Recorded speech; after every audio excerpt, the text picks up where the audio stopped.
ಸ್ವಾಭಿಮಾನಿ ಬಿ ಕೃಷ್ಣಪ್ಪ ಬಣ್ಣದ ಸಭೆಯನ್ನು ವೇಮಗಲ್ನಲ್ಲಿ ಈ ದಿನ ಕರೆದು ಈ ಸಭೆಯಲ್ಲಿ ಅಧ್ಯಕ್ಷತೆಯನ್ನ ಜಿಲ್ಲಾ ಸಂಚಾಲಕರಾದ ಡಿ ಚಿಕ್ಕಣ್ಣನವರು ವಹಿಸಿಕೊಂಡಿದ್ದು, ಈ ಸಭೆಯಲ್ಲಿ ವಿಶೇಷ ಆಹ್ವಾನಿತರಾಗಿ ರಾಜ್ಯ ಸಂಘಟನಾ ಸಂಚಾಲಕರಾದ ವಿ ನಾರಾಯಣಸ್ವಾಮಣ್ಣನವರು ಮತ್ತು ವೇಮಗಲ್ನ ದಲಿತ ಹಿರಿಯ ಮುಖಂಡರಾದಂತಹ ವಿ ಎಂ ಮುನಿಯಪ್ಪಣ್ಣನವರು ಭಾಗವಹಿಸಿದರು. ಈ ಸಭೆಯಲ್ಲಿ ನಮ್ಮ ಎಲ್ಲರ ಹಿರಿಯರಾದಂತಹ ಪಿ ಕೃಷ್ಣಪ್ಪ ಮಾಸ್ಟರ್ ಕೂಡ ಭಾಗವಹಿಸಿದರು.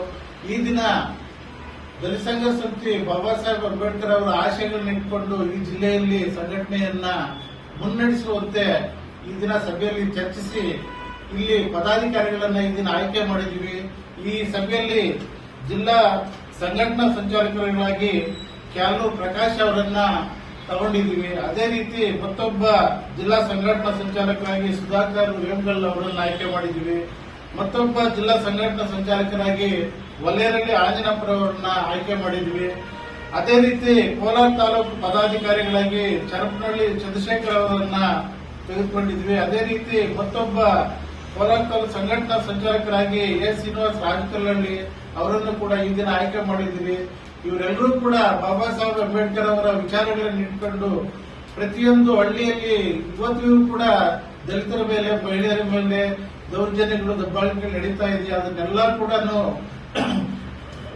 ಕೂಡ ಇದು ಮಾಡಿಕೊಂಡು ಸಂಘಟನೆಯನ್ನ ಮುನ್ನಡೆಸಿಕೊಂಡು ಬಾಬಾ ಸಾಹೇಬ್ ಅಂಬೇಡ್ಕರ್ ಆಶಯಗಳನ್ನ ಅಡಿಯಲ್ಲಿ ಸಂಘಟನೆ ತೆಗೆದುಕೊಂಡು ಹೋಗ್ಬೇಕು ಅಂತ ಹೇಳ್ಬಿಟ್ಟು ನಮ್ಮ ಎಲ್ಲರೂ ಕೂಡ ಸಭೆಯಲ್ಲಿ ಇದನ್ನ ತೀರ್ಮಾನ ತಗೊಂಡು ಈ ಪದಾಧಿಕಾರಿಗಳನ್ನ ಆಯ್ಕೆ ಮಾಡಿದ್ದೀವಿ. ಇವರೆಲ್ಲರೂ ಕೂಡ ಹೊಸ ಪದಾಧಿಕಾರಿಗಳಿಗೆ ಬಾಬಾ ಸಾಹೇಬ್ ಅಂಬೇಡ್ಕರ್ ಅವರ ಆಶಯಗಳ ಅಡಿಯಲ್ಲಿ 1974 ಚಳುವಳಿ ಆಗಿತ್ತು. ಇಡೀ ರಾಜ್ಯಾದ್ಯಂತ ಕೂಡ ಒಂದು ಪ್ಯಾನಲ್ ಗೌರ್ಮೆಂಟ್ ಆಗಿ ಕರ್ನಾಟಕದಲ್ಲಿ ನಡೆಸ್ತಕ್ಕಂಥದ್ದು. ಅದೇ ರೀತಿನೇ ಅದೇ ಸಂಘಟನೆ ಇವತ್ತು ಕೂಡ ನಾವು ಇಲ್ಲಿ ಹುಟ್ಟಾಕಿದ್ದೀವಿ. ಮೊದಲಿಂದ ಕೂಡ ನಾವು ಬಿ ಕೃಷ್ಣಪ್ಪ ಅವರ ನೇತೃತ್ವದಲ್ಲಿದ್ದಂಥ ನಾವು ಚಳವಳಿಯವರು.